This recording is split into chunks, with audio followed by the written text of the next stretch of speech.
नाज़रीन अस्सलाम वालेकुम। जवाब चाहिए के साथ डॉक्टर दानिश हाजिर हैं। आज हमारे पास एक एक्सक्लूसिव मेहमान हैं, असद उमर साहब, साबिक वफाकी वज़ीर वज़ाए ख़ज़ाना, सीनियर सियासतदान। उनसे हम ज़रा कुछ अहम इश्यूज़ पे बात करेंगे। अच्छा असद उमर साहब, थोड़ा सा जो मुल्क से बाहर इस वक्त बड़ी ग्रेटर गेम या ग्रेट गेम के हवाले से चेंजिंग आ रही है, उसके ऊपर थोड़ा सा आपकी राय ले लूँ। वेनेज़ुएला के साथ साथ अभी अमेरिकन प्रेसिडेंट ने कहा है कि हम किसी भी मुल्क में घुस सकते हैं, और जो अभी सूरत हाल है उसमें हमारे जो दो पड़ोसी मुल्क हैं उसमें ये बात आ रही है सामने कि उसके रिजिम को चेंज करने की कोशिश की जा रही है। और इस सिलसिले में वहाँ पर आपको पता है कि मुख्तलिफ़ किस्म के हालात हो गए हैं। जैसे ईरान की बात मैं कर रहा हूँ, अभी जो मौजूदा हालात हैं वहाँ जो डिस्टर्ब है, जो प्रोटेस्ट हो रहा है, उस पे लोग ये कहते हैं कि अमेरिका इसमें इन्वॉल्व है। अफ़गानिस्तान के बलग्राम हवाई अड्डे पे दोबारा कब्ज़ा करना चाहता है, वो चाहता है बलग्राम का अड्डा उसके हवाले किया जाए। तालिबान उसके ख़िलाफ़ हैं, जिसके सिलसिले में काफ़ी सख्त बयानात ऑलरेडी आए हुए हैं। तो ये दो मुल्कों में जो रिजिम चेंज करने के हवाले से जो बातें आ रही हैं, उसको आप कैसे देखते हैं? और पाकिस्तान जो बहुत अहम मुल्क है इस वक्त, उसको इन दोनों मुल्क के साथ अपने मामलात को किस तरह रखते हुए इन चीज़ों से बचना चाहिए? क्या कहेंगे सर? बिल्कुल सही कह रहे हैं डॉक्टर साहब, अहम सवाल है। अगर आप अमेरिकन फॉरेन पॉलिसी को इस वक्त देखें ना, तो वो पिछले 8 तिहाई से जो अमेरिकन फॉरेन पॉलिसी थी दूसरी जंग अज़ीम खत्म होने के बाद, जो कि एक इंटरनेशनल वर्ल्ड ऑर्डर, एक आलमी निज़ाम जो बनाया गया था उसके ऊपर मबनी थी, डोनाल्ड ट्रंप उसको तब्दील करते हुए नजर आ रहे हैं। और वो जो उससे पहले 19वीं सदी के अंदर जिस तरीके से आलमी सियासत की जाती थी, उसको वो अंग्रेजी में स्फीयर्स ऑफ इन्फ्लुएंस कहते हैं। और वो ये कि जो बड़ी ताकत है वो अपने करीब के इलाकों के ऊपर इख्तियार रखती है कि वहाँ पे वैसा ही हो जैसा वो चाहते हैं। सो अगर आप अमेरिका का देखिए, इस वक्त जो उन्होंने ज़्यादा जहाँ की बात की है, वेनेजुएला के अंदर उन्होंने इंटरवीन किया, साउथ अमेरिका है, और उन्होंने कहा कि यहाँ पे रूस और चीन का जो इन्फ्लुएंस है वो बहुत ज़्यादा हो गया है और इसको हमने बदलना है। और ज़ाहिर है उनके वसाइल जो हैं, ऑयल जो रिजर्व्स भी हैं, वो भी उसका एक अहम नुकता है। इसी तरीके से ग्रीनलैंड जो यूरोप से ज़्यादा अगर आप देखें तो जोग्राफियाई तौर पे अमेरिका के करीब है, वो कह रहे हैं इसको तो हमने किसी न किसी सूरत ये लेना ही है। लेकिन इसके साथ साथ उन्होंने ये भी इशारे दिए हैं कि दूसरी जो बड़ी ताकतें हैं वो अपने खत्ते के अंदर जो करना चाहें तो उस पर भी उनको कोई बहुत एतराज़ नहीं है। और उसकी सबसे बड़ी मिसाल जो है जो यूक्रेन के अंदर रशिया कर रहा है, और अमेरिका ने बिल्कुल वाज़ेह कर दिया है कि उनकी ख्वाहिश ये है, डोनाल्ड ट्रंप की ख्वाहिश ये है कि यूक्रेन अपना इलाका जो कब्जा कर चुका है रूस, उसको दे दे और किसी न किसी तरीके से अमन के ऊपर राजी हो जाए। उन्होंने बिल्कुल इस बात का ज़रूर इजहार किया है कि बागराम पे एयरबेस की उन्होंने बात की है, लेकिन उन्होंने बड़ी अजीब कमाल की बातें करते हैं। उन्होंने कहा कि वो मैं इसलिए लेना चाहता हूं क्योंकि अगर हम वहां पर बैठे होंगे तो चीन के एटमी हथियार जो हैं वो बराह रास्त हमारे निशाने पर होंगे। अब ऐसी बात करने के बाद अगर वो अफगानिस्तान के अंदर कोई एक्शन करते हैं तो मेरे ख्याल से उसमें चीन बराह रास्त अपने आप को थ्रेटन फील करेगा और ऐसा लगेगा कि अमेरिका उनके ऊपर हमलावर हो रहा है। तो वो तो मेरे ख्याल में कोई अस्करी एक्शन के जरिए अमेरिका जिस तरीके से उन्होंने वेनेजुएला में किया अफगानिस्तान में करेंगे, मेरे ख्याल में शायद मुमकिन नहीं होगा। ईरान में बिल्कुल रिजीम चेंज की उनकी ख्वाहिश है, बड़ी देरीना ख्वाहिश है। मेरे ख्याल में ईरान की लीडरशिप के लिए भी एक फैसले का वक्त है। वहाँ पे भी कुछ ऐसी सूरत हाल है एक लिहाज से पाकिस्तान से बहुत मिलती जुलती। इस वक्त जो उनके सदर हैं जो इलेक्ट हुए, मुंतखब हुए हैं, वो बड़ी अच्छी सोच के इंसान हैं, बड़ी सियासी सोच रखने वाले हैं। मेरे ख्याल में अगर जो उनकी रिलीजियस मजहबी जो लीडरशिप है, अगर उनको ज़रा ज़्यादा इख्तियार दे तो वो शायद अवाम को राज़ी करने पे कामयाब हो जाए। और अमेरिका की जो ख्वाहिश है और इसराइल की जो ख्वाहिश है कि ईरान में रिजीम चेंज हो, शायद वो ना हो। पाकिस्तान को बिल्कुल किसी सूरत में भी पाकिस्तान का पाक किसी सूरत में भी अपने खित्ते के अंदर या किसी बाद में मुल्क के अंदर, सिर्फ अपना खित्ता नहीं, चाहे वो गजा की बात हो या वो ईरान हो या अफगानिस्तान हो, हमें किसी और की जंग का हिस्सा बिल्कुल भी नहीं बनना चाहिए और कभी भी ऐसा कोई हमें एक्शन नहीं लेना चाहिए जहां पाकिस्तान सहूलतकार नजर आए कि अगर कोई खित्ते के अंदर इंटरवीन करने की कोशिश भी कर रहा है तो हम उनका साथ दे रहे हैं। खुशी की बात पाकिस्तान के लिए यह है कि जिस वक्त इजराइल ने हमला किया ईरान के ऊपर और उसके बाद अमेरिका ने बराह रास्त हमला किया ईरान के ऊपर, उसके बाद ईरान के सदर जो हैं उन्होंने कहा कि पाकिस्तान ने जिस तरीके से इस जंग के अंदर ईरान की मदद की, मैं जब तक जिंदा रहूंगा मैं कभी भी भूलूंगा। और पाकिस्तान वो दूसरा मुल्क बना जहां पे वो दौरा करने के लिए आए। तो यानी उस वक्त जिस तरीके से पाकिस्तान ने अपनी पोजीशन रखी, अमेरिका के साथ भी ताल्लुकात ठीक रहे और ईरान भी हमारे जो हमने सपोर्ट प्रोवाइड की उससे खुश था। यही सही तरीका है, मेरे ख्याल में आगे भी ऐसे ही लेकर चलना चाहिए। ठीक है। अच्छा सर, एक बहुत ही अहम मसला है अभी इस पाकिस्तान को दहशतगर्दी का मसला हो गया है, ख़ास तौर पे केपीके और बलूचिस्तान के हवाले से। अभी मैं स्टेटमेंट सुन रहा था फील्ड मार्शल साहब का, उन्होंने कहा कि कौमी सलामती को जो ख़तरात लाहक हैं उसमें ज़ीरो टॉलरेंस है। तो अब ये जो केपीके में आपकी हुकूमत, आप पीटीआई का हिस्सा रहे हैं, आज भी पीटीआई की वह हुकूमत है, रियासत और हुकूमत को यानी मरकज़ी हुकूमत और सूबाई हुकूमत के दरमियान और रियासत के दरमियान कई सवालात भी उठ रहे हैं, इख्तलाफात भी नज़र आ रहा है। तो आप क्या समझते हैं बलूचिस्तान में और जो केपीके में दहशतगर्दी है उसको ख़त्म करने के लिए सूबाई हुकूमतों को और मरकज़ी हुकूमत के साथ साथ रियासत को अपना क्या किरदार अदा करना चाहिए? देखिए, जो भी आपने कामयाब हिकमत अमली अपनानी है वो उस वक्त कामयाब है जब उसके अंदर आपकी दोनों पहलू मौजूद हों।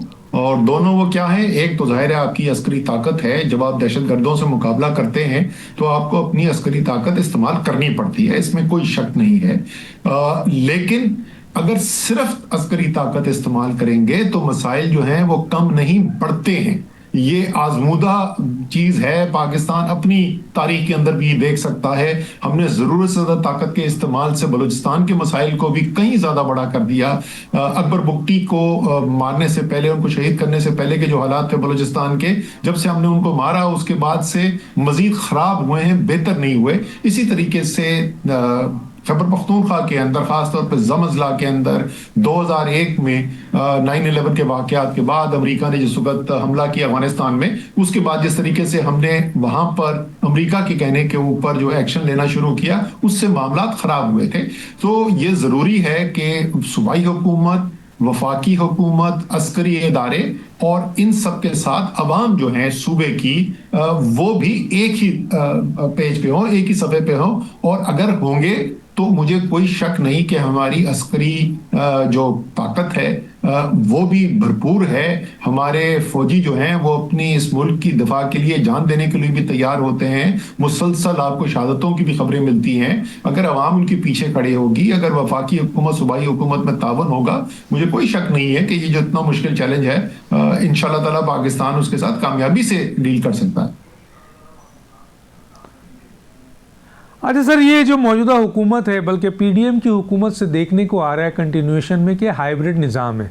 मौजूदा हुकूमत के कई अहम उज़रा ये मान चुके हैं कि ये हाइब्रिड निज़ाम है, लेकिन कई अहम तरीन दानिशों का ख्याल है कि ये मौजूदा निज़ाम तकरीबन फेल कर गया है, जिसकी बुनियाद पर बैड गवर्नेंस, करप्शन, नाकाम हुक्मरानी, अदारा जाती नातवानी, सियासी अदम इस्तेहकाम की तसलसल नज़र आ रहा है। और ये भी एक तासुर आ गया है कि ये निज़ाम अब फेल कर चुका है। तो ये फेल जो निज़ाम किया है, इसकी पूरी जिम्मेदारी आप किस पे देंगे? मसलन सिविल हुकूमत पे देंगे? जो इस वक्त सूरत हाल है, उस सूरत हाल को अगर आप देखें, मैं पहले भी कई दफ़ा कह चुका हूँ, जिस तरीके से भारत जब पाकिस्तान के ऊपर हमलावर हुआ, जिस तरीके से पाकिस्तान ने उसका भरपूर जवाब दिया, उससे पाकिस्तान की साख के अंदर बेहतरी आई, दुनिया के अंदर पाकिस्तान की एक रेलेवेंस पैदा हुई। और न सिर्फ जो अस्करी आखिरी मैदान पे हमने किया, बल्कि उसके बाद सिफारती और खारजी पॉलिसी के अंदर जो हमने जो इकदाम किए, जिसके अंदर आप बिल्कुल सही कह रहे हैं, उससे एक अपॉर्चुनिटी पैदा हुई, पाकिस्तान के लिए एक अपॉर्चुनिटी पैदा हुई। लेकिन क्या हम उसका फायदा उठा पा रहे? नहीं उठा पा रहे। क्या हमें उसकी बेहतरी जो है उससे मईशत के अंदर कोई बेहतर नताइज नजर आ रहे हैं? नहीं नजर आ रहे हैं। क्या हमें अवाम के अंदर और खसूसी तौर पे नौजवानों के अंदर कोई मुस्तकबिल के बारे में बेहतर उम्मीद नजर आ रही है? नहीं नजर आ रही है। सो इसलिए कि वो जो निज़ाम की कमजोरी है, वो जो सियासी है, आपके पास एक हुकूमत बैठी हुई है जो फॉर्म 47 की हुकूमत है, जो अवाम का वोट लेकर नहीं आई, उनके पास अवाम का मैंडेट नहीं है। वो क्योंकि अपनी एक अखलाकी जवाज नहीं रखते हैं अवाम की नज़रों में, तो उनको सहारा देने के लिए हर किस्म की कोशिश की जा रही है। कभी 26वीं तरमीम, कभी 27वीं तरमीम, कभी FIR, दबाव, सजाएं। तो वो जो बेहतरी पाकिस्तान के लिए हो सकती थी और आज भी मुमकिन है, उसकी सबसे बड़ी जो रुकावट बन रही है, वो रुकावट ही कि जो उसमें सियासी पहिया है इस गाड़ी का, वो पंक्चर है। तो आपको बड़ा नजर आता है, कोई भी देखने वाला आएगा वो कहेगा कि यार तो फिर वो सियासी बहरान खत्म क्यों नहीं करते? और खत्म करने का तरीका तो एक ही है ना, जो तमाम सियासी फरीकैन हैं और बशमूल जो सबसे मकबूल लीडर हैं, सबसे बड़ी सियासी पार्टी है, उनके साथ बैठे कोई सियासी हल निकाले और पाकिस्तान को बेहतरी की तरफ लेकर चले। जी नाज़रीन, हमारी गुफ्तगू जारी है, एक छोटे से लेंगे फिर वापस आते हैं।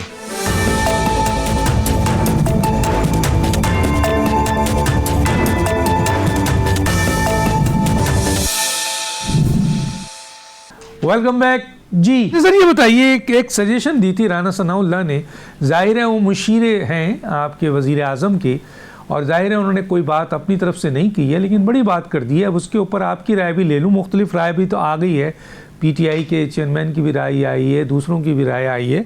उन्होंने कहा है कि इस वक्त मुल्क को ज़रूरत है कि ये 5 बड़े जो है ना, इनके अंदर एतमाद साजी आए ताकि मुल्क को क्राइसिस से निकालें। उन्होंने सदर पाकिस्तान का नाम लिया है जो आसिफ जरदारी हैं, वज़ीर आज़म शहबाज शरीफ साहब का नाम लिया है, मियाँ नवाज शरीफ जो PMLN जो हुकूमती पार्टी है उसके कायद हैं, और जो चौथा नाम लिया है उन्होंने इमरान खान का, जो मुल्क की सबसे बड़ी सियासी जमात के रहनुमा हैं जो जेल में है। और उन्होंने कहा 5वीं क़ुव्वत, उसका नाम नहीं लिया। तो लोगों का ख्याल है कि 5वीं क़ुव्वत का मतलब उन्होंने इस्टेब्लिशमेंट से लिया है। तो क्या ये 5 बड़े आप समझते हैं इनकी सजेशन मुनासिब है, और क्या ये हो सकता है कि ये 5 बड़े बैठ कर एतमाद साजी करें और मुल्क को क्राइसिस से निकालें? सर देखिए, ये अगर आप मुल्क को आगे लेके जाना चाहते हैं ना, तो जो राना सनाउल्लाह कह रहे हैं, आपको काम तो इसी फॉर्मूला के ऊपर करना पड़ेगा। क्या ये मुमकिन है कि आज ये 5 लोग एक कमरे में साथ बैठकर बात करें? ये नहीं मुमकिन।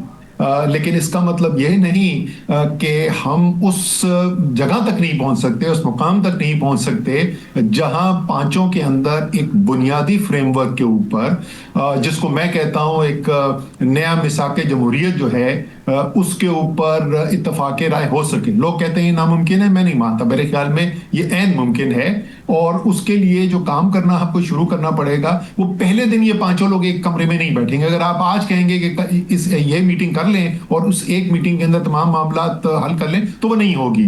तो अब बात वहां पे आके रुकी हुई है कि इसकी इब्तिदा कैसे की जाए, किस तरीके से इस काम को शुरू किया जाए। तो सबसे पहला काम तो जो है वो सियासी अपनी जो जमातें हैं वो साथ बैठें। उसमें भी जो ज़ाहिर है इमरान खान तो अवेलेबल नहीं है, तो जो मौजूदा लीडरशिप है, जो तहरीक तहफ़्फ़ुज़ आइन पाकिस्तान एक अच्छा फोरम बना हुआ है, उनकी लीडरशिप है। ज़ाहिर है उसका 95% तो तहरीक इंसाफ ही है। तो तहरीक तहफ़्फ़ुज़ आइन का मतलब है कि तहरीक इंसाफ उसका हिस्सा है, और पीपल्स पार्टी और नून लीग की जो है वो लीडरशिप साथ बैठ के एक बातचीत करना शुरू करे। कोई हुकूमत की तरफ से हमें ऐसे इक़दामात नजर आए कि संजीदगी है इस प्रोसेस के अंदर, और अल्टीमेटली बिल्कुल ऐन मुमकिन है कि ये जो 5 हैं वो एक सफ़े पे आ सकते हैं। क्योंकि मेरा मानना ये है कि जो भी है, आप हैं, मैं, कोई भी पाकिस्तानी है, वो पाकिस्तान को कामयाब हो देखना चाहते हैं, और कामयाबी का रास्ता यही है। अच्छा सर, ये एक नेशनल डायलॉग कमेटी बनी है और उसका एक इजलास हुआ है, और वो भी हुकूमत के और कुछ पॉलिटिकल पार्टीज़ और सदर के राय से जो कमेटी बनी, उनके इजलास भी हुए हैं, और उनका एजेंडा ये है कि हुकूमत और अपोजिशन के दरमियान जो टकराव है उसमें कमी लाए और ऐसे हालात पैदा किए जाएं कि मुज़ाकरात कामयाब हो। कैसे देखते हैं इस कमेटी को सर? सर, ख्वाहिश तो बिल्कुल बहुत अच्छी ख्वाहिश है, इसमें कोई शक नहीं है। लेकिन जाहिर है फैसले तो करने हैं वही वो 5 लोग जिनकी बात की गई। मैं अपनी ख्वाहिश का इजहार कर सकता हूँ, मेरे दोस्त जो नेशनल डायलॉग कमेटी में हैं वो अपनी ख्वाहिश का इजहार कर सकते हैं, शायद खान अब्बासी इस ख्वाहिश का इजहार कर सकते हैं। लेकिन जब तक वो जो इदारे हैं, यानी बड़ी सियासी पार्टियां, तहरीक इंसाफ, पाकिस्तान मुस्लिम लीग और पाकिस्तान पीपल्स पार्टी और इस्टेब्लिशमेंट, अगर बिल वास्ता नहीं तो बिला वास्ता तरीके से जब तक उनकी तरफ से कोई ग्रीन सिग्नल नहीं मिले, जब तक वहां से इकदामात होने न शुरू हो, तो उनकी भी ख्वाहिश और मेरी भी ख्वाहिश जो है वो ख्वाहिश ही रह जाएगी। अच्छा सर, ये एक राना सनाउल्लाह का एक और बयान भी है, ज़ाहिर है मुशीर है हुकूमत के, हुकूमत को की तर्जुमान है। वो कहते हैं कि इमरान खान की रियासत से टकराव की पॉलिसी जो है उससे मुफाहमत नहीं हो पाती है। तो आप समझते हैं कि इमरान खान रियासत की टकराव की पॉलिसी पे अभी तक कायम है, या शुरू से कायम थे, या अब भी कायम है, या ये जो उन पर इल्ज़ाम है वो गलत है सर? देखिए, इस वक्त जो है ना, आप समझ लें कि हालत जंग में है, दोनों तरफ से गोलाबारी हो रही है। तो बातचीत होने के लिए क्या ये तहरीक इंसाफ शर्त रख सकती है कि अच्छा पहले आप इमरान खान को रिहा कर दें और तमाम असीरान को रिहा कर दें और उसके बाद हम बातचीत करेंगे? नहीं ना। वो तो ये कह रहे हैं कि हमारी मुलाकात शुरू करवा दें, हमारी अडियाला से मुलाकात करवा दें इमरान खान से, हमारी शाह महमूद कुरैशी और दूसरे कोट लखपत के असीरान से बातचीत करवा दें। तो इमरान खान के अगर जेल में होते हुए मुज़ाकरात हो सकते हैं और हुकूमत का ये मानना है कि मुज़ाकरात होने चाहिए, तो इमरान खान के सख्त बयानात के होते हुए भी मुज़ाकरात होने चाहिए। यही सूरत हाल है ना। और फिर जब बेहतरी आएगी तो फिर बिल्कुल ये जायज बात होगी।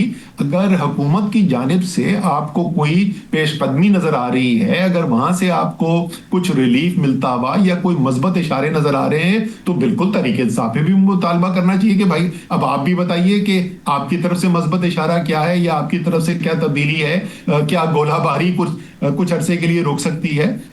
लेकिन ये बात कहना कि क्योंकि वहां से बयानात ऐसे आते हैं इसलिए बातचीत मुमकिन नहीं है, मैं इस बात से इत्तेफाक नहीं करता। अच्छा सर, ये आईएमएफ ने अभी पिछले दिनों गवर्नमेंट के ऊपर बड़ा दबाव था कि वो इस रिपोर्ट को पब्लिश किया जाए, जिस पे उन्होंने बड़ा संगीन इल्ज़ाम लगाया है, बल्कि वो एक चार्जशीट है हुकूमत के ख़िलाफ़, वो आखिर आ गई। और वो आने के बाद बैड गवर्नेंस एंड करप्शन पे जो रिपोर्ट्स थी उसके ऊपर जाहिर है क्या कुछ है, आपने ज़रूर पढ़ा होगा। उस सिलसिले में ये कहा गया, बड़ा दबाव था कि हुकूमत इसके ऊपर कार्रवाई करे, लेकिन कार्रवाई नहीं हो रही थी। फिर आखिर में ये पता चला कि हुकूमत ने 15 रुकनी जो है वो कमेटी बना दी है आईएमएफ के उस संगीन तरीन चार्जशीट के ऊपर। लेकिन लोगों का एक ख्याल है, और मैं उसको शेर की सूरत में आपके सामने रख देता हूँ, कि मीर क्या सादा हैं बीमार हुए जिसके सबब उसी अतार के लड़के से दवा लेते हैं। तो जो कमेटी बनी है वो तो वही लोग हैं सर। अच्छा, 15 रुकनी कमेटी का मतलब वो जो कमेटी बनी है सर, वो तो वही लोग हैं जिनका फेलियर है जी। अच्छा, ये बिल्कुल जो है ना, वैसे 15 रुकनी कमेटी बनाना जो है वो बिल्कुल एक ऐलान आप समझे हुकूमत की तरफ से, एक बड़ा संजीदा ऐलान है कि हम इंशाल्लाह इस इशू के ऊपर कमेटी खेलेंगे। जब कुछ करना होता है तो 15 लोगों की कमेटी नहीं बनाई जाती। उन्होंने बिल्कुल वाजे बता दिया कि कहाँ पे क्या खराबी हो रही है। जो इदारे जो भरपूर जो फाइनेंस मिनिस्ट्री के जुमरे में आता है वो फाइनेंस मिनिस्ट्री एक्शन दे, जो दूसरे हैं अब तो एक्शन प्लान की जरूरत थी, इतने महीने हो गए रिपोर्ट आए हुए, और वो भी कोई आईएमएफ ने अपने शौक से नहीं ये रिपोर्ट इशू की थी। हुकूमत पाकिस्तान ने, फाइनेंस मिनिस्ट्री ने उनसे कहा था कि आप हमारे लिए रिपोर्ट करें। तो जब रिपोर्ट आ गई थी इतने महीने बाद, अभी तक तो एक्शन प्लान आ जाना चाहिए था, इस वक्त तो इकदाम शुरू हो जाने चाहिए थे। आपकी इस वक्त आपके सामने बैठा होना चाहिए था वजीर खजाना को, और दूसरे जो लोग हैं, जिम्मेदार लोग जो हैं, वो अभी आपको बता रहे होते हैं कि हमने ये भी कर दिया, ये भी कर दिया, ये भी कर दिया। तो इतने महीनों के बाद ये फैसला कि 15 रुकनी कमेटी है, तो इसका मतलब यह है कि मैं शेर की अगर आप बात कर रहे थे, तो शायद शेर में ही आपको जवाब दे देता हूं कि वो कह रहे हैं पैवस्ता रह शजर से उम्मीदें बाहर रख। बहुत शुक्रिया। अच्छा सर, ये मेरा एक सवाल है, अब जाहिर है इस प्रोग्राम का आखिरी सवाल है क्योंकि हमारा एक सेगमेंट है, वो ये है सर कि मुत्तहदा कौमी मूवमेंट जो कि अपने आप को कराची की और सिंध के शहरी इलाकों की वाहिद नुमाइंदा तंजीम बड़ी समझती है, बड़ी नुमाइंदा तंजीम, हालांकि उन पर भी संगीन इल्ज़ाम है कि वो फॉर्म 47 के ज़रिए आए हैं। अभी काफ़ी हालात तब्दील हुए, कराची के हालात तबाही की तरफ तबाही बढ़ती जा रही है, आपसे ज़्यादा कौन जानता है। उन्होंने एक मुहिम शुरू की है, मुत्तहदा कौमी मूवमेंट पाकिस्तान ने कराची बचाओ मुहिम शुरू किया है, उन्होंने उसका ऐलान किया है, कैसे देखते हैं सर? कुछ नहीं है, बहुत देर हो गई। वो जिस वक्त अवाम का एतमाद उठ जाए ना किसी जमात के ऊपर से, किसी लीडर के ऊपर से, फिर उसको बहाल करना वो तकरीबन नामुमकिन चीज़ होती है। एक ज़माना था जिसमें वाकई में MQM जो है वो वाहिद नुमाइंदा जमात थी सिंध के शहरी इलाकों की, ख़ास तौर पे जो महाजिर थे, उसमें कोई शक नहीं है। और 1988 का इलेक्शन अगर आपको याद हो तो ऐसा लगता था कि उसमें आखिरी दिन जो कैंपेन का था, लगता था कि सारा शहर जो है सड़क पे खड़ा हुआ है। लेकिन आहिस्ता आहिस्ता आहिस्ता वो सपोर्ट कम होती गई, और इस वक्त सूरत हाल ये है कि 2024 का जो 8 फरवरी का इलेक्शन हुआ है उसमें न सिर्फ वो तमाम सीट्स हारे हैं, बल्कि कई सीट्स पे तो वो दूसरे नंबर पे भी नहीं थे जिसमें उनको फॉर्म 47 के जरिए जो है जिता दिया गया। सो मेरे ख्याल में अब बहुत देर हो गई। अब ये कराची वाले अगर किसी के साथ खड़े होंगे कराची के हालात बेहतर करने के लिए, तो वो MQM नहीं होगी। इस वक्त के अगर मौजूदा हालात के लिहाज से मैं देखूं तो उनकी वाहिद नुमाइंदा जमात शहर की जो है वो तहरीक इंसाफ। बहुत शुक्रिया सर आपका, आप किसी स्टेज पर तफसील से बात करेंगे। नारे थे असद उमर साहब, उनसे हमारे पहला सेगमेंट था, उसमें हम बात कर रहे थे। ज़ाहिर है लिमिटेड टाइम है, लिमिटेड सवालात हैं, आपने उनके जवाबात सुने। एक ब्रेक के बाद हम एक नए सेगमेंट, एक नए मेहमान के साथ हाजिर होंगे। उस वक्त तक के लिए हमें इजाज़त दीजिए। अल्लाह हाफिज़।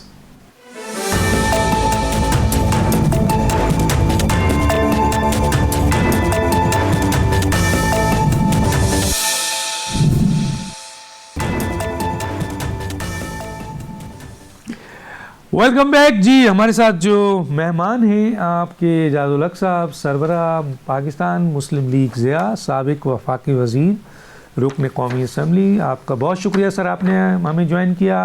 अच्छा सर, मैं ज़रा इसके ऊपर बात कर लूँ आपको कि अमेरिका की जो इस वक्त हिकमत अमली है, बल्कि सदर ट्रंप की जो हिकमत अमली है, नज़र आ रहा है कि अमेरिकन जो पॉलिसीज़ है उसमें काफ़ी तब्दीली नज़र आ रही है।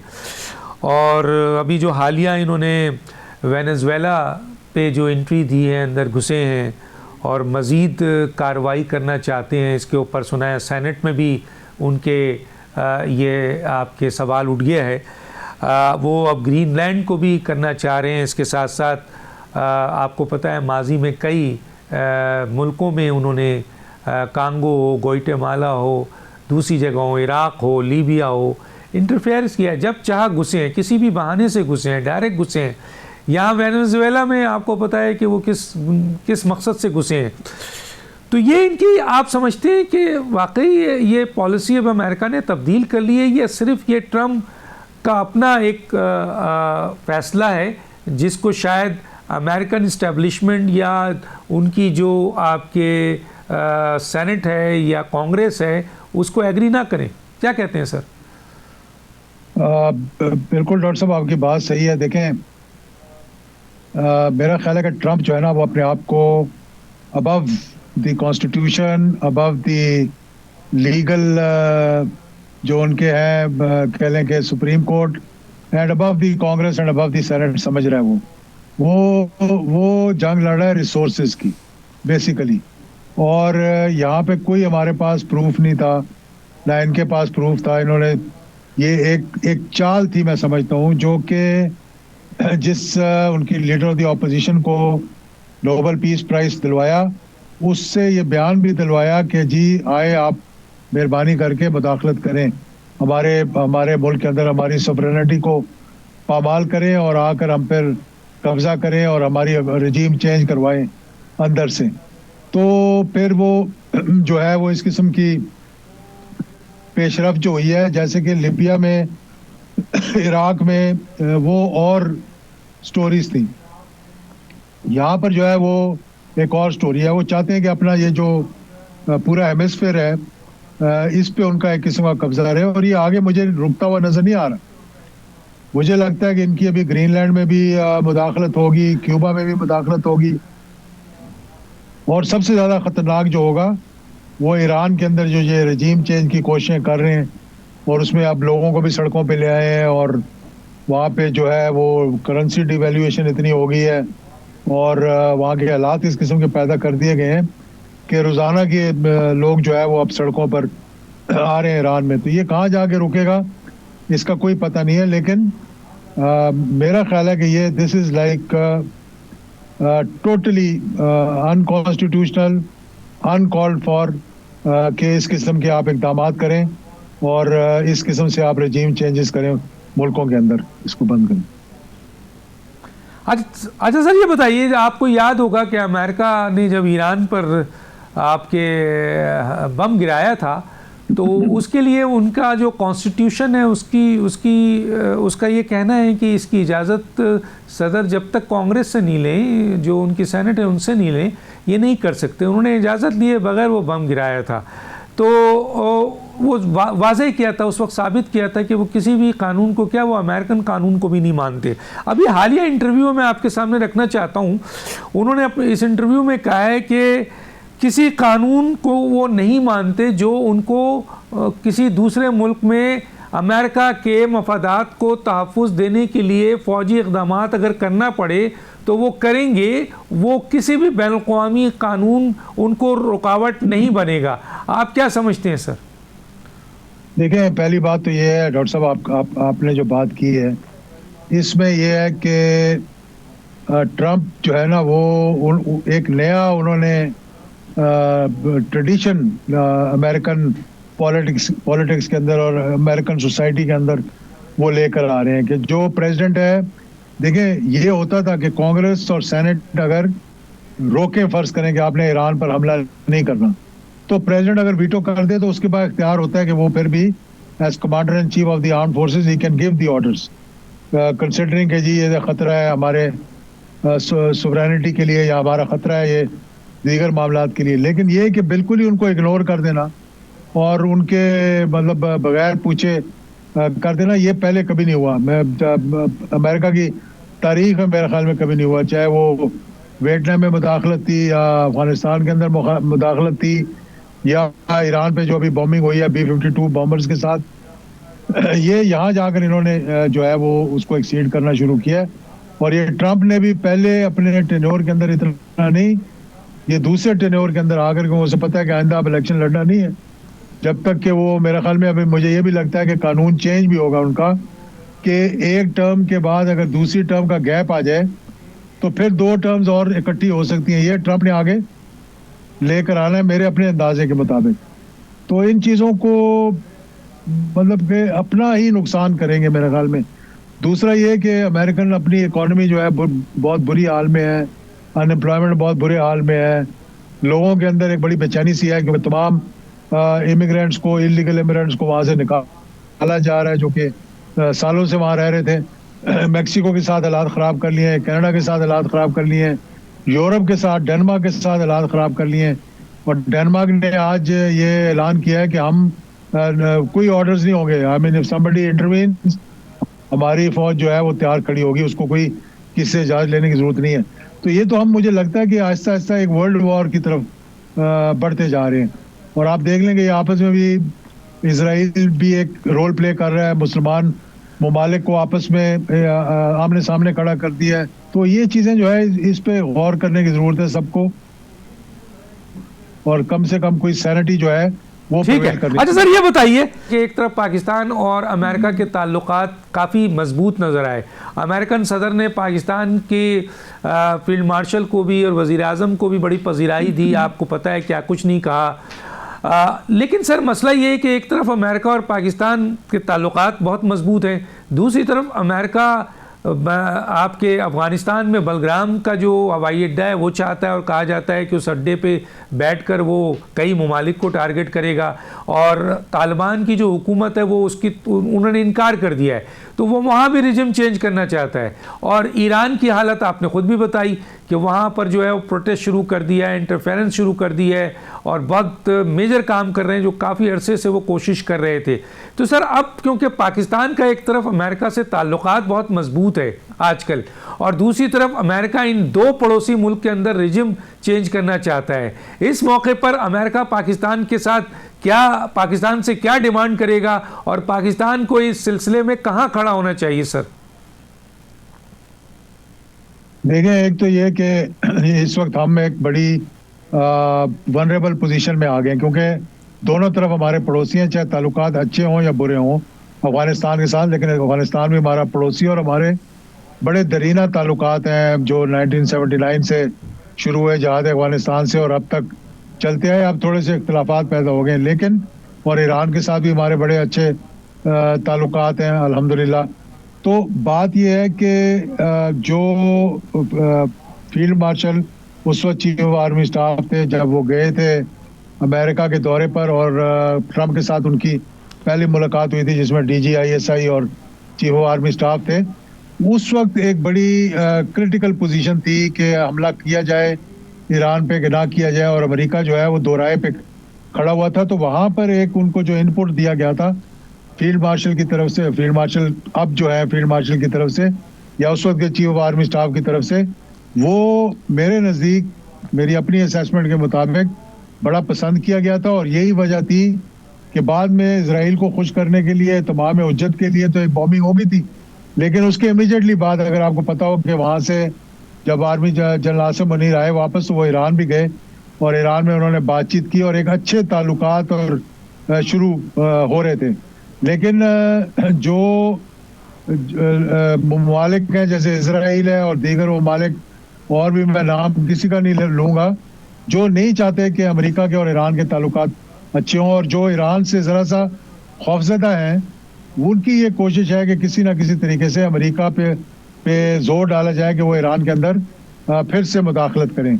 और अब वही बात है कि वहाँ रजीम चेंज में वो पूरा एक्टिविटी जो ममालिक हैं ईरान के ख़िलाफ़ वो कोशिश कर रहे होंगे वहाँ पे एक रजीम चेंज हो जाए। जहाँ तक, और ये भी मैं उस वक्त मेरे ख्याल में आर्मी चीफ ने उनको बताया होगा कि वहाँ पे कभी भी जिस तरह अफगानिस्तान के अंदर जब आपने अपने पाँव रखे ज़मीन पर, यानी when your foot on the soil, तो उसके बाद से प्रॉब्लम शुरू हुए। तो ये कोशिश कभी आप ईरान में ना करना। और अफगानिस्तान में भी जहाँ तक बगराम बेस की बात कर रहे हैं ना, जब तक कि वहाँ टोटली प्रो वेस्टर्न कोई ऐसी हुकूमत नहीं आ जाती जैसे करजाई की थी या दीगर वहाँ हुकूमतें रही हैं जो प्रो अमेरिका थी, तब तक बगराम बेस को तो आप भूल जाएं बिल्कुल। रजीम चेंज करने के बाद भी उनके लिए बड़ी मुश्किलात होंगी, क्योंकि वहाँ पर अवाम का एक बड़ा प्रेशर है और बड़े मतलब उनके बड़े गहरे जो है वो कहते हैं कि उसको ताल्लुकात हैं अपनी हुकूमतों के साथ, और असर और रसूख बड़ा है उनका। तो इसमें पाकिस्तान को एक बड़ा अहम मोड़ पे लाकर खड़ा कर दिया, और हमें एक ऐसा किरदार अदा करना चाहिए जिससे कि हम इसका हिस्सा ना बन जाएं, कहीं वो ना हो जाए जो 9/11 के बाद हुआ था, और फिर हमें ये सारी दहशत गर्दी और ये सारे मसाइल का सामना करना पड़ा। और उस वक्त तो हमने कह दिया कि जी यू आर विद अस और you are not with us, और if you not with us तो हम आपको will send you back to the stone ages. ये बात वैसे तो सही नहीं है, लेकिन ये मशहूर हुई थी इसी तरह से, और बाद में किसी ने अपनी शायद किताब में भी लिखा, लेकिन बाद में इस पर डिनायल भी आया। लेकिन हमने एक साथ दिया उनका, जिसकी वजह से सारी दहशत गर्दी 80,000 जाने और हमारी फौज के सीनियर जर्नलों से लेकर नीचे तक लोग जो है वो शहीद हुए। तो पाकिस्तान को अब ज़रा बहुत एहतियात के साथ और बड़ा देखभाल कर आगे बढ़ना पड़ेगा। अच्छा सर, ये बताइए कि फील्ड मार्शल साहब ने बार बार ये रिपीट किया कि कौमी सलामती को जो ख़तरात लाहक हैं आजकल, उसको ज़ीरो टॉलरेंस है। और अभी जो देख रहे हैं हमें कि बलूचिस्तान में जो दहशतगर्दी और KPK में जो दहशतगर्दी है वो मुसलसल इस वक्त चल रही है और फिर एक दफ़ा तेज़ी से ये चीज़ें ऊपर आ गई हैं। अब इस सिलसिले में जो हमें फौकदान नज़र आ रहा है सर, वो मरकज़ी सूबाई हुकूमत और अस्करी जो आपका क़यादत है उनके दरमियान बयानात से भी और आपके जो ताल्लुकात हैं, जो हिकमत अमली है, लगता ये है कि ये तीनों एक पेज पे नहीं है। क्या कहेंगे सर? बिल्कुल एक पेज पे नहीं है, एक बहुत बड़ा वैक्यूम है जिसमें ख़ासतौर पर बलूचिस्तान में तो नहीं मैं कहूँगा, क्योंकि वहाँ तो हुकूमत जो है वो तावन कर रही है, लेकिन KPK की हुकूमत में और मरकज़ में और इस्टेब्लिशमेंट में और KPK की हुकूमत के दरमियान एक बहुत बड़ा बेएतमादी का फुकदान है कि वो नहीं करते। लेकिन देखें, मैं बड़ी सीधी बात करता हूँ, जहाँ पाकिस्तान की सोवरेनिटी और पाकिस्तान की आज़ादी और ख़ुद मुख्तारी की बात आ जाए ना, वहाँ पर ज़ीरो टॉलरेंस होनी चाहिए। तो अगर KPK की हुकूमत कह रही है कि ऑपरेशन बंद करें या हम ऑपरेशन के ख़िलाफ़ हैं, तो मेरा ख्याल है कि फिर इसका कोई बर्दाश्त नहीं है इस बात की, क्योंकि अगर ऑपरेशन नहीं करेंगे तो क्या करेंगे, अपने लोगों को मरवाते रहेंगे। और मैं बड़ा हैरान हुआ DG ISPR की इस दफ़ा की प्रेस कॉन्फ्रेंस सुनकर, तो मेरे तो रोंगटे खड़े हो गए जब पता लगा कि एक फौजी शहीद जब होता है तो सिर्फ 2 तालिबान जो हैं, जो TTP के लोग हैं, वो मारे जाते हैं। तो ये तो बड़ा रेशो इतना बड़ा मेरे ख्याल में ख़राब है। 1 to 10 होता है या 1 to 100 होता है तो फिर हम कहते हैं यार ये बर्दाश्त हो सकता है, लेकिन ये चीज़ तो अब बिल्कुल बर्दाश्त नहीं हो सकती। और मेरा ख्याल है कि KPK की हुकूमत को भी सिंसियरली सोचना और हुकूमत के साथ बैठना चाहिए। जैसे अब वो कह रहे हैं कि हम गुफ्तगू के लिए तैयार है, हुकूमत को भी चाहिए कि उनके साथ बैठकर बात करें। लेकिन जहाँ तक पाकिस्तान की आज़ादी, खुद मुख्तारी और दहशतगर्दी का ताल्लुक है, इस पर कोई टॉलरेंस नहीं होनी चाहिए। अच्छा सर, मौजूदा जो हुकूमत है वो हाइब्रिड निज़ाम है, खुद हुकूमत के लोग कहते हैं, मिनिस्टर्स कहते हैं हाइब्रिड निज़ाम है, और ज़ाहिर है सिविल हुकूमत भी है। लेकिन सर देखने में आता है, इंटरनेशनल अगर आप मैगज़ीन उठाएं, ख़बरें देखें, पाकिस्तान की जो चीज़ें देखें या जो हालात देखें, बराह रास्त फेलियर उन सिविल हुकूमत की तरफ जाती है जिन्होंने इतने अहम अस्करी क़यादत के काम को जो है वो न्यूट्रलाइज नहीं कर सके, यानी उसको कुछ हासिल नहीं कर सके उससे। क्या कहेंगे सर? डॉक्टर साहब, ये आपका सवाल तो बहुत अहम है, और ये नहीं कि हाइब्रिड रजीम ये पहली मरतबा ये 1988 ऑनवर्ड्स किसी ना किसी तरह से रजीम सारी हाइब्रिड ही रही है। लेकिन अब क्योंकि थोड़ा एक्सपोजर ज़्यादा हो गया तो बातें लोगों तक ज़्यादा पहुंच जाती हैं, उसमें सोशल मीडिया की एक्टिविटी की वजह से।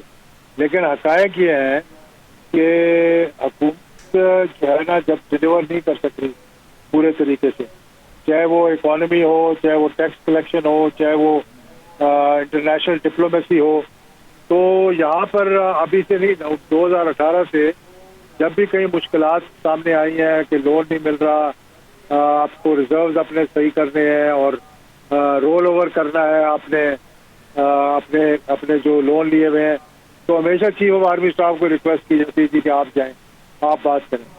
तो अब भी यही हो रहा था कि जब भी एफ्टामा को, टेक्सटाइल को या इकॉनमी या बिजनेस मैन जब कोई मसला होता था तो वो दादरसी के लिए हुकूमत के पास नहीं जाते, क्योंकि उनको पता है कि वहाँ से हमें कुछ अच्छा मुस्बत नताइज नहीं मिलेंगे। तो वो भी यहाँ फील्ड मार्शल साहब से मिलते हैं आकर और उनको अपनी जो है वो रोना धोना उनके आगे करते हैं, तो फिर वहाँ से वो कोई काम जो है वो लिए जाते हैं।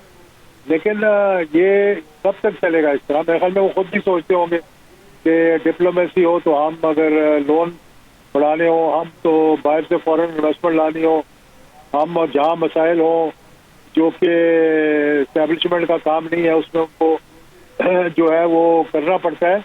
तो इस पर हुकूमत को गौर करना चाहिए कि वो एक टीम अच्छी लेकर आए जो कि इकॉनमी की तरफ भी देख सके, जो कि थोड़ा बहुत दहशतगर्दी में भी कंसेंसस इवॉल्व कर सके और अपनी फॉरेन पॉलिसी और दीगर मामलात को भी देखें, ताकि इतना बोझ ना डालें एस्टेब्लिशमेंट के ऊपर जितना बोझ अभी उन्होंने डाला। अच्छा सर, मैं यहाँ पर दो अहम बात, क्योंकि टाइम मेरे पास सिर्फ 3 से 4 मिनट रह गया है, मैं चाहता हूँ सर ये वाली बात भी आपके सामने रखूँ कि इस वक्त एक तरफ तो नेशनल डायलॉग कमेटी का इजलास हुआ है और ये कोशिश की जा रही है कि अपोजिशन और हुकूमत के दरमियान जो है मुज़ाकरात के लिए साजगार हालात बनाए जाएं और टेम्परेचर को कम किया जाए। और दूसरी तरफ हम देख रहे हैं कि वज़ीर आज़म के मुशीर राना सनाउल्लाह ने एक बड़ा अहम बयान दिया है कि 5 बड़े सदर, वज़ीर आज़म, नवाज़ शरीफ और इमरान खान, और कहा जा रहा है कि इस्टेब्लिशमेंट के जो आपके वो इन 5 बड़ों में शामिल करके उन्हें एतमाद साजी के लिए बैठना चाहिए और मुल्क के बेहतरीन मफाद में इन सब को मिलकर फैसला करना चाहिए। तो आप इन दोनों को कैसे देखते हैं सर? देखिए, नेशनल डायलॉग की जो टीम है जो ये करवा रही है वो तो एक्सेप्टेबल ही नहीं है। मेन जिन्होंने डायलॉग करना है, जो बातचीत करने की कोशिश कर रहे हैं या इनकार कर रहे हैं, देखिए फैसला करना है हुकूमत ने और अपोजिशन, और ये फैसला जो है हुकूमत और अपोजिशन का, और इस वक्त हुकूमत जो है वो उस अपर हैंड है उसका, और अपोजिशन को ये फैसला करना होगा कि हाँ अब वक्त आ गया है। जैसे अब उन्होंने कहा है कि जी हम मुज़ाकरात के लिए तैयार हैं, लेकिन साथ कंडीशंस लगाए बगैर। ये नहीं कहना जी कि अगर दोबारा इलेक्शन कराने पे बैठना है या ये करने पे बैठना है या रिहाई पे बैठना है या पकड़ाई पे बैठना है तो फिर मामला आगे नहीं बढ़ेंगे। Unconditional decision has to be taken by the government and the leader of PTI. अगर वो ये ले सकते हैं डिसीजन तो बैठ सकते हैं, तो बैठेंगे, तो फिर इस्टेब्लिशमेंट समझ लें हुकूमत बात कर रही है तो इस्टेब्लिशमेंट ही कर रही है, डायरेक्टली वो कभी भी नहीं बैठेंगे, ना वो डायरेक्टली कभी ओपन बात करेंगे। तो ये चीज़ें सारी वो हैं जो इसके अंदर जो है नेशनल डायलॉग में जो लोग ये करवाने की कोशिश कर रहे हैं उनको पहले एक दो पीटीआई रिजेक्ट कर चुकी है और उनको अभी तक उन्होंने अपने फोल्ड में नहीं लेकर आए। तो वो अपनी पॉलिटिकल जो है ना उसके लिए वो लाइमलाइट में आने के लिए ये मामलात करा रहे हैं, उनका कुछ सीरियस एफर्ट नहीं है। सीरियस एफर्ट तभी होगी जब वहाँ फैसला हो जाएगा और यहाँ फैसला हो जाएगा कि हाँ जी अब वक्त आ गया, हमें बैठकर लॉ एंड ऑर्डर पे, इकॉनमी पे एक नया चार्टर की जरूरत है, तो फिर हम बैठे और बातचीत करें, उसके अलावा कोई तरीका नहीं। बहुत शुक्रिया जनाब आपका एजाजुल हक साहब, आपने अपना कीमती वक्त दिया। नाज़रीन, वक्त ख़त्म हुआ चाहता है, डॉक्टर दानिश को याद दीजिए। अल्लाह हाफिज़।